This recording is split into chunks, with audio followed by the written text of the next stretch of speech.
तो बीसी और बीटेक के जो भी बच्चे हैं उनका प्रैक्टिकल भी होता है, एक्सटर्नल प्रैक्टिकल। तो इस वीडियो में आपको सारी चीज़ें इन्फॉर्मेशन है वो इन शॉर्ट बताने वाले हैं। तो पहले आपको प्रैक्टिकल फाइल आपके टीचर्स ने उस सब पर्टिकुलर सब्जेक्ट की बनवाई होगी, तो वो आपको ज़रूर ले जानी है। और उसके बाद सेकंड चीज़ आ जाती है कि जिस दिन आपका प्रैक्टिकल होगा तो वो स्लॉट टाइम आपको वो दे दिया जाएगा, क्योंकि बच्चे ज़्यादा होते हैं और एक एग्ज़ामिनर आते हैं जो आपका वाइवा लेते हैं।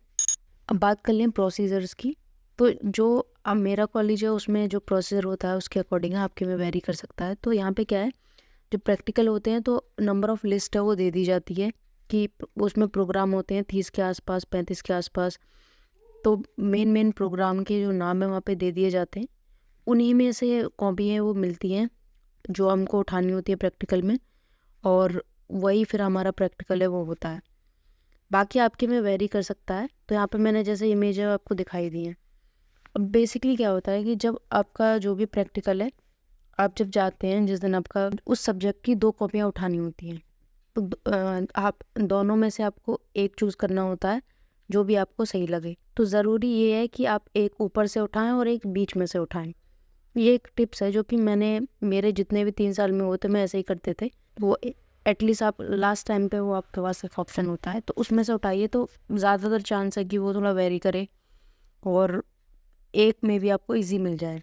बाकी अगर आपकी कॉलेज में भी लिस्ट मिलती है तो अब ये दिक्कत आती है कुछ बच्चों को, जैसे हमें भी आती थी, कि अब 35 के 35 करना प्रैक्टिकल में तैयार करना एग्ज़ाम के टाइम में वो होता है, तो वो भी पॉसिबल नहीं होता। तो अब करे तो करे क्या? तो उसमें बेस्ट टिप ये है कि उनमें से जो भी आपको बहुत अच्छे से आते हैं या कोई ऐसे ही जो आपको लगता है कि प्रैक्टिस करके कर सकते हैं, प्रोग्रामिंग के हो गए या कुछ भी है, तो उन्हें आप प्रैक्टिस कर लें और फिर वहाँ पे प्रोबेबिलिटी वाला खेल है वो चालू हो जाता है। अगर 30 से 35 की लिस्ट है तो आप समझ सकते हैं व्हाट आई मीन।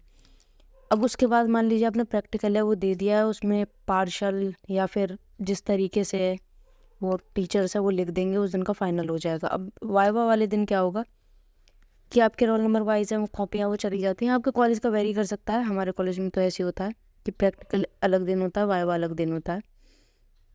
तो वाइवा जिस दिन होगा तो आपको आपका जो आपने प्रैक्टिकल उसमें लिखा है उसमें आउटपुट जो लिखा है वो लेके आपको जाना होता है। तो वैसे तो ज़्यादातर वो आपसे किस तरह के क्वेश्चन कर सकते हैं, पहला तो वही है जो आपका प्रैक्टिकल है उससे रिलेटेड वो आपसे क्वेश्चन करेंगे कि क्या आपने किया था। फंडामेंटल वो पूछेंगे क्योंकि उन्हें भी पता होता है, क्योंकि टीचर भी कभी स्टूडेंट होते हैं। तो ज़्यादातर तो वैसे ज़्यादा टफ नहीं पूछे जाते हैं, बेसिक ही पूछे जाते हैं। एक ये कवर हो गई कि जो आपका टॉपिक है उससे रिलेटेड।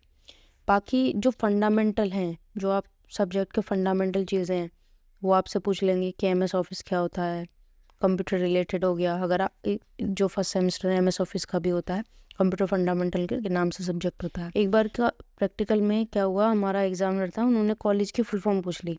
जैसे कॉलेज का नाम है आईपी कॉलेज सेकेंड, तो आईपी कॉलेज की जो फुल फॉर्म है वो है ईश्वर चंद प्रसन्न देवी, ये कॉलेज का नाम है।